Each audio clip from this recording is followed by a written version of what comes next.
because discomfort and the hatred of discomfort is one of the primary mechanisms of the furtherance of white supremacy.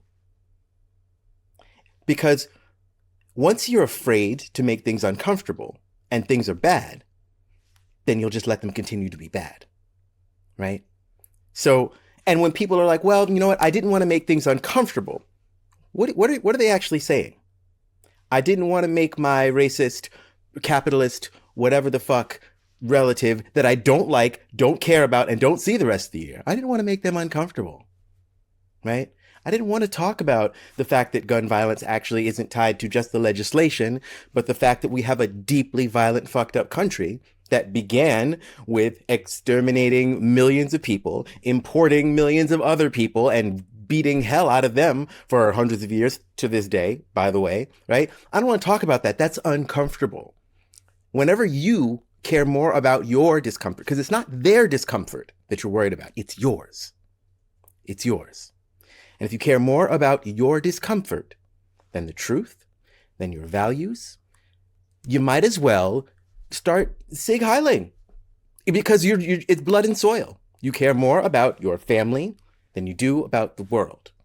And what does that mean if your family is the people who are actively doing all of the harm? Think about it. I say start new rituals, routines, because the holidays do not belong to the Abrahamic religions. In fact, the holidays as we know them are largely stolen from pagan traditions, right? And if we think about the holidays, I think a really great way to think about the holidays is to remember that the reason that certain holidays resonate is because of their connection to the seasons and the cycles, right? One of the reasons that, Genocide Day, aka Thanksgiving, is like a thing that people do and people resonate with is because when does it fall? It falls with the harvest, right? It's right when harvest season is, at least in this hemisphere, and people have all this extra food. And also, as literal animals, we're beginning to store up for the winter. So you have all this extra, you have all this excess, and it's going into the colder season where you're not going to be seeing people as much. So we want to get together. It's just a natural thing that has been co-opted, just like Yule season and the Christmas Kwanzaa holidays. It's the coldest, darkest, longest nights of the year. And we're about to go seriously into winter, where everybody is basically going to retreat into their own hidey holes because we are not going to be hanging out all the time because it's going to be cold as hell, right? So what do we want to do? We want to consecrate our houses with light.